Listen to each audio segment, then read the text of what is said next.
Hi guys, welcome in this channel. This reading is for collective, your energy at this time, collective. Judgment, your judgment is clear, sounded. It means there's no influences or walang mga nagka-clouded sa judgment mo. Walang deceit, walang manipulation ng iba sa judgment mo. Walang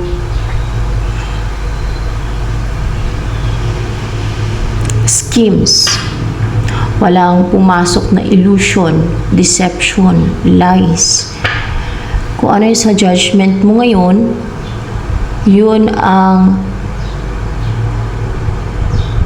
the way ka mag-judge, the way ka mag-isip. And it's not influenced by others. Walang intrusion, walang outside influences, walang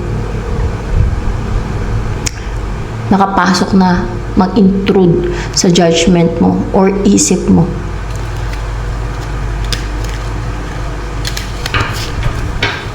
Energy mo pa ngayon.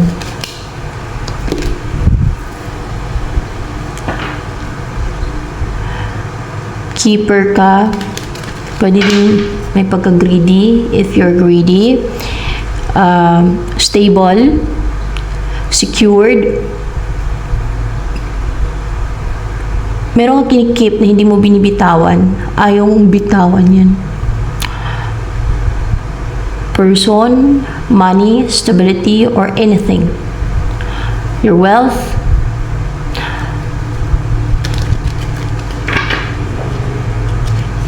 Hindi mo nililit ko yan. Siyempre, kung sa'yo, bakit mo naman ibigay sa iba? Kung sa'yo talaga yan. Like your money, your wealth, your work, your job, your karelasyon. Kung hindi ka naman gumagawa ng deceit para makuha mo lang yan, di ba? Kung sa'yo talaga binigay ng God yan, wala ka naman ginawang deceit.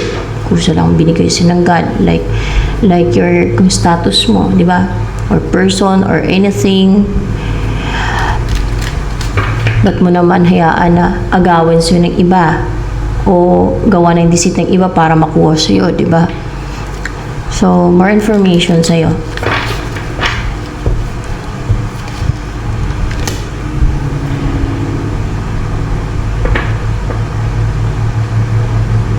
Kung meron kang kinikip na person or anything na it's para talaga sa'yo, bigay ng God sa'yo yan. No?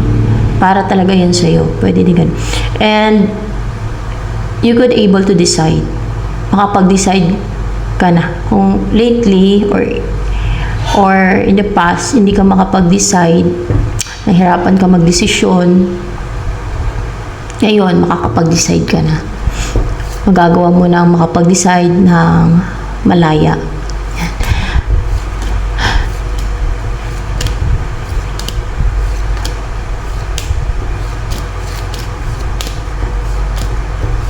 Blessings for you. Eight of Swords. Merong ma-restrict, ma-bind, hindi na makagawa ng mga deceit against you. Hindi na makagawa ng scheme or evil or demonic against you. Or kung pinapagawa niya man, like witchcraft, hindi na yan makapagpagawa ng witchcraft, mga ganun ba? Wala na siyang magawa na mga anything na against you.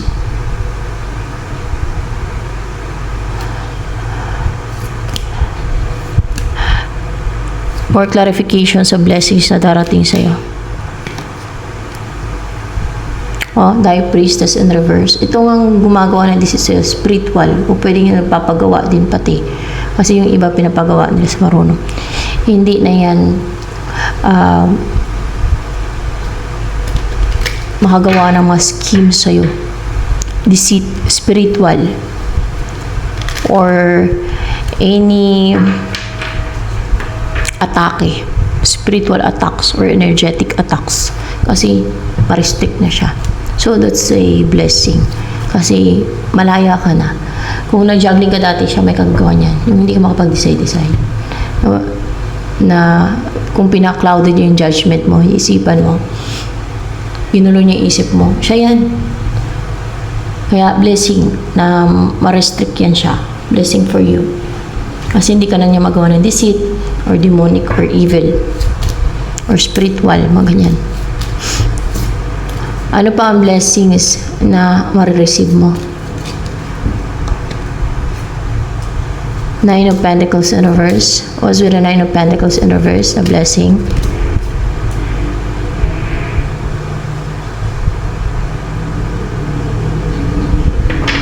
Kasi mag-i unstable na tong unstable, mag-i unstable, hindi na confident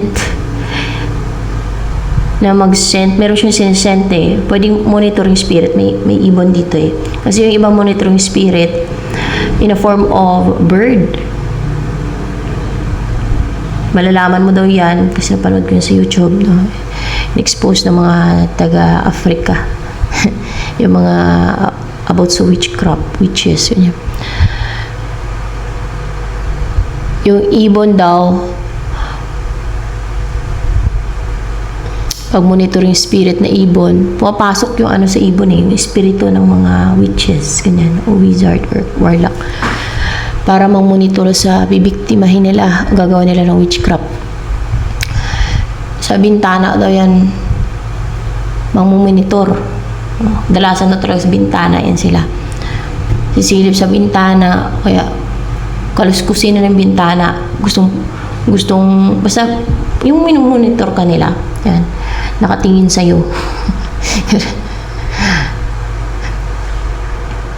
Hindi na siya makapag-send sa'yo ng monitoring spirit. Tama ba monitoring spirit? Ba't ako sa may ibon dito eh?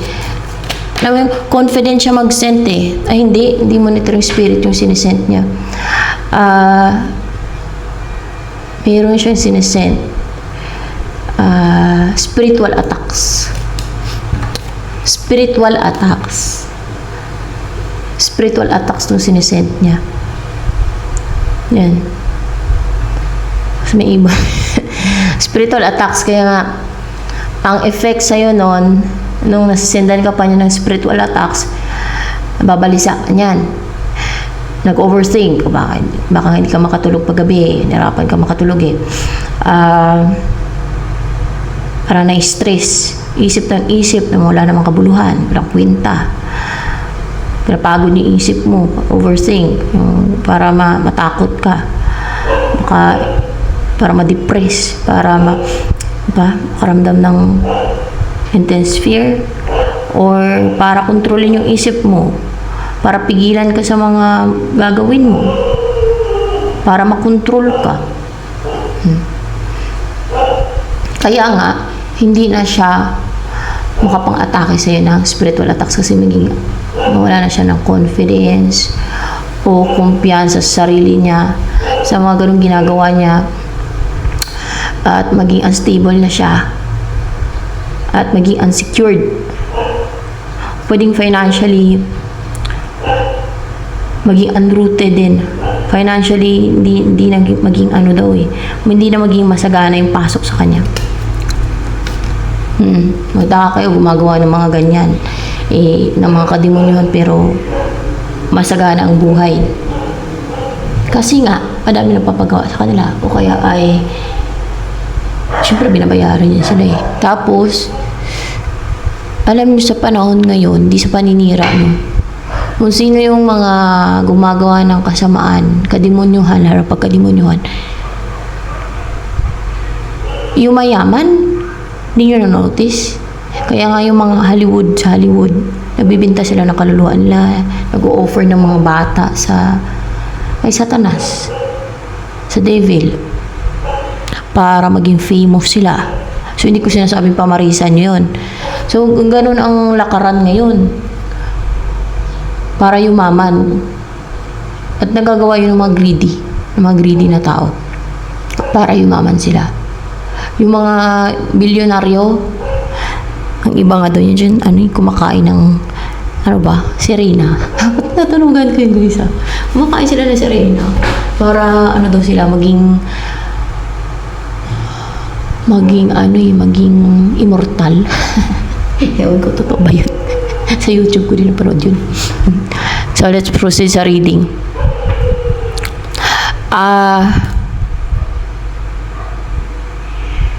Ano pang blessings na darating sa'yo? So, blessing talaga yan. Malaking kaluwagan yan sa'yo. Magkaroon ka ng freedom, matulog ka ng mahimbing, at makapag-focus ka na din sa goals mo. Mag-umpisa ka na mag-grow kasi wala nang mga nang atake na spiritual sa'yo eh. Kasi ma-restrict na sila, maging stable, maging busy na sila sa sarili nilang suliranin sa buhay. Hindi na sila makapampinsala sa'yo, hindi na sila makapang-control sa'yo. So, malaking blessing talaga yan. Kumbaga, malaya ka ng umangat, magsika para umasenso sa buhay kasi wala na mga gumagawa ng deceit, spiritual attacks sa'yo, mga ganyan, or energetic attacks man. Yan. So, when it comes sa love life, ano yung blessings for you sa love life? King of Pentacles, hardworking na person, reliable, a good provider, yan. Pwedeng nasa negosyo to, entrepreneur, kasi King of Pentacles. Matalinong tao to. Ano to si King of Pentacles na to? Hindi na siya nag-aantay, hindi na siya natitinggang mag-antay eh. O this person is not waiting anymore bago mag-take ng action. Hindi na siya nag-aantay ng mahabang panahon para mag-take ng action. More information sa Seven of Pentacles in reverse.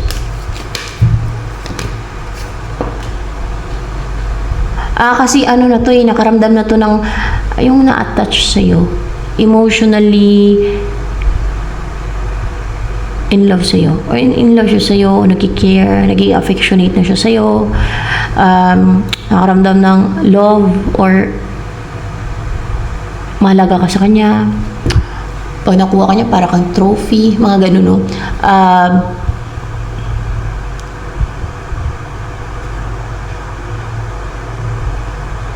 Nagiging nakaramdam ng feelings sa'yo, feelings, emotion, like love, care or affection, mga ganyan. Kung kaya, hindi na ito mag-aantay ng mahabang panahon o matagal para sabihin sa yung feelings niya. Para ano pa?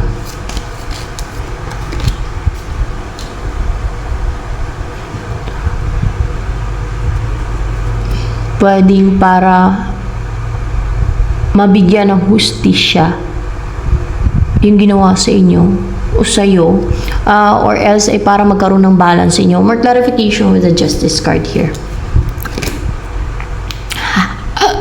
Palang patoy. Ano ba ito? Upright. I want to make sure. Para magkaroon ng balance sa inyo, guys. No? Yung justice dito. So, kung mayroong ginawang injustice sa inyo, para magkaroon na ng hustisya, at yung hustisya na yun ay maging masaya na kayo together. Yung maging ano na siya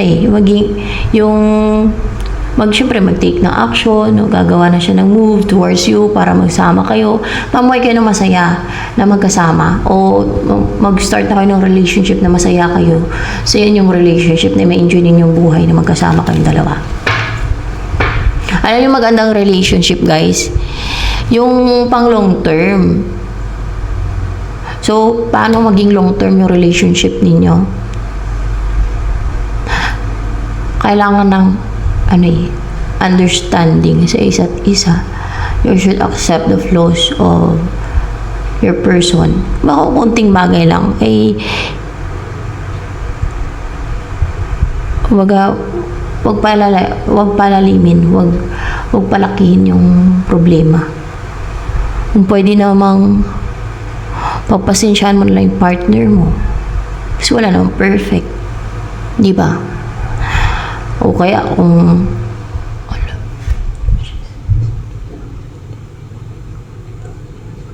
Yun.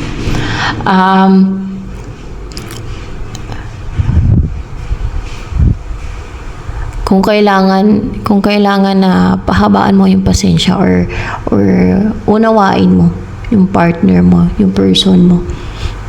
Depende din kasi sa ginagawa. Dapat may respeto din sa isa't isa, ganun. Depende din kasi sa tao, no? Meron din kasi talagang tao na mabait. Masabi mo mabait.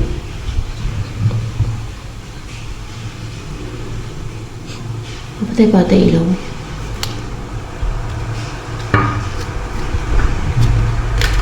So, ayan. Kasi kung ma-unite ka kayo, tapos madali kayo magsawaan, wala din. Sayang lang yung effort nyo, yung eagerness nyo to be together. Madali ka mag-give up sa isa't isa kasi pagka yung magsama na, may mga challenges kasi yan. Pwede nga yung parang hindi katulad dati yung desire nyo sa isa't isa, pwedeng ganun.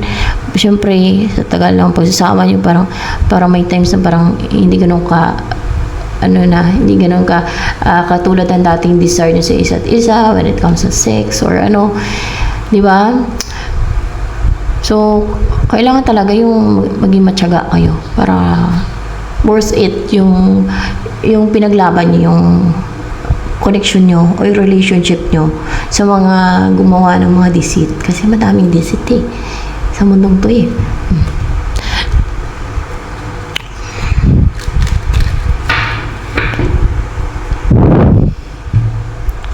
So, what's next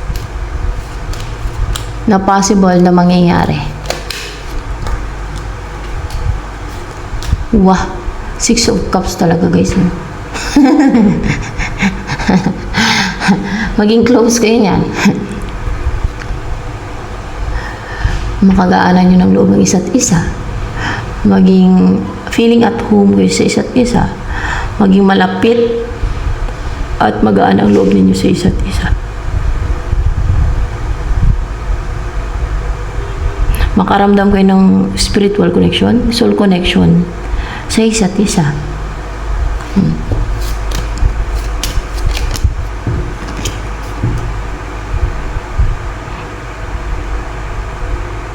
Basta walang gayuma, walang deceit, walang witchcraft na ginagawa. That's true spiritual connection. Pero kung yung isa sa inyo gumagawa ng gayuma, love spell or witchcraft para lang gumaan yung loob ng isa o para maramdaman lang ng isa yung spiritual connection, fake yun. Yan totoong spiritual connection. Kasi may ganun di ba?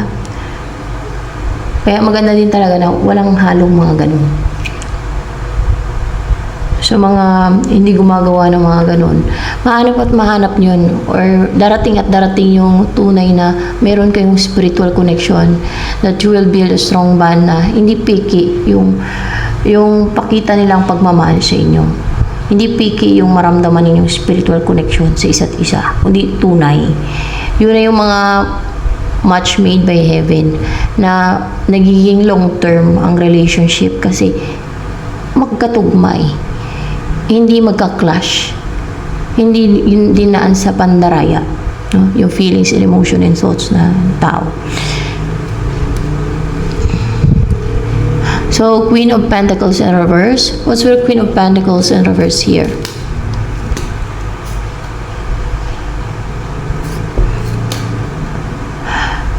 Sino to si Queen of Pentacles in reverse na to? Let's see. Ito yung in a union with this person na hindi nagra-raised with the King of Pentacles. Let's see. Ay, upright kaya to. Oh yeah, in a union siya ngayon with King of Pentacles. Karelasyon niya yan si King of Pentacles. Or in a union siya. Or ano ba yung karelasyon niya si King of Pentacles ngayon? Inayon yun So yes, karelasyon niya yun si King of Pentacles, si Queen of Pentacles in reverse na to, pero hindi siya siswertihin.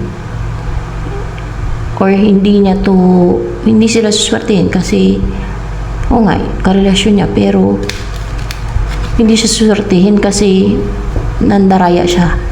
Pwedeng manandaraya siya kasi nandaraya siya through witchcraft. Yan ang mga pandaraya through witchcraft. Ibig sabihin ginagayuman yan, no, para magustuhan siya, para kunwari may in love sa kanya, hindi naman tunay na in love yan pag may mga ganyang ginagawa. Panggayuma lang yan, hindi yan tunay na love pag mga ginagamitan ng ganyan. Dinadaya ang feelings at souls ng tao, okay, through like that. And kaya hindi nakapag-grease to, may ginagawa to para hindi mag-grease sa'yo, si King of Pentacles. Hindi daw to suswertihin, para pang mamalasin siya, no?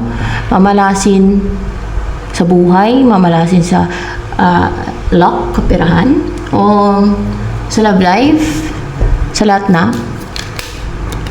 Let's see.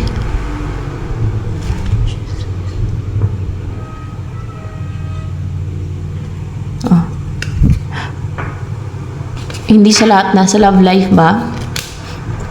Pwede upright ba yun? Love life. Hindi sa love life, sa kapirahan. Baka sa kapirahan, mamalasi siya sa kapirahan. Yan, kasi Wheel of Fortune. Si Queen of Pentacles in reverse. Parang ungrounded, unstable, unsecure na nga to si Queen of Pentacles eh. Kumbaga nakuha niya to si King of Pentacles through this. Patay, may kumakalikot siguro dun sa ano eh.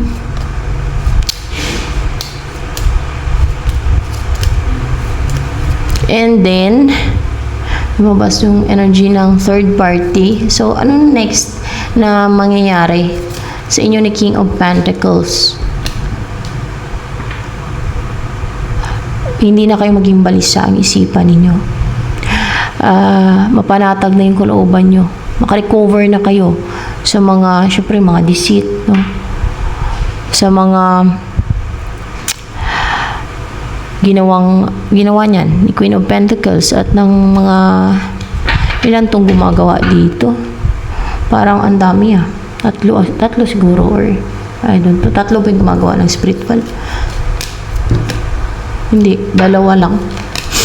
Dalawa ang gumagawa dito ng spiritual, si Queen of Pentacles. At ito siguro si Eight of Swords, yung ma-restrict. Yan. And then, ano ang next na mangyari? Dahil matanggal na yung, or pwede manghinayang si King of Pentacles sa'yo, or else kung hindi mo manghinayang ay matanggal sa kanya ang negativity, kung kaya hindi niya na-isolate yung sarili niya, or else kung ikaw man to, sino ba itong hindi niya na-isolate yung sarili niya as King of Pentacles from you? Siya. Hindi niya na-isolate yung sarili niya from you. Napa-isolate niya ng ginawa ni Queen of Pentacles sa kanya ng mga witchcraft. Yung para hindi ka kausapin ni King of Pentacles. Yun na yung mga negativity na natanggal sa kanya, no? Mga mga black magic, mga witchcraft, ganyan. Na yun ang control na sa kanya, sa isip niya. At yun na yung na-influence sa isip niya, sa buhay niya, sa mga desisyon niya. Diba? Ganun yung black magic, ganun yung mga deceit ng mga gumagawa ng kademonyuan. Tapos, ano pa? Ang next move ni King of Pentacles towards you, mabagal nga lang, guys.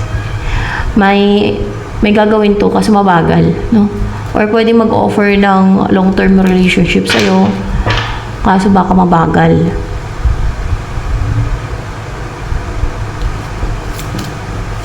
Or maging reliable, maging loyal sa'yo. Maging loyal yan sa'yo. Ten of Cups in reverse.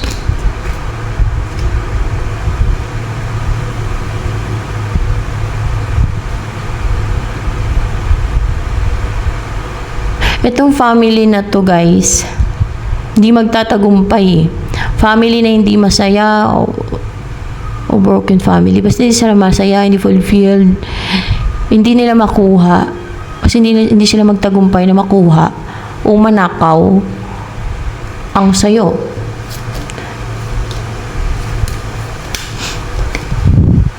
Yung sayo. The chariot.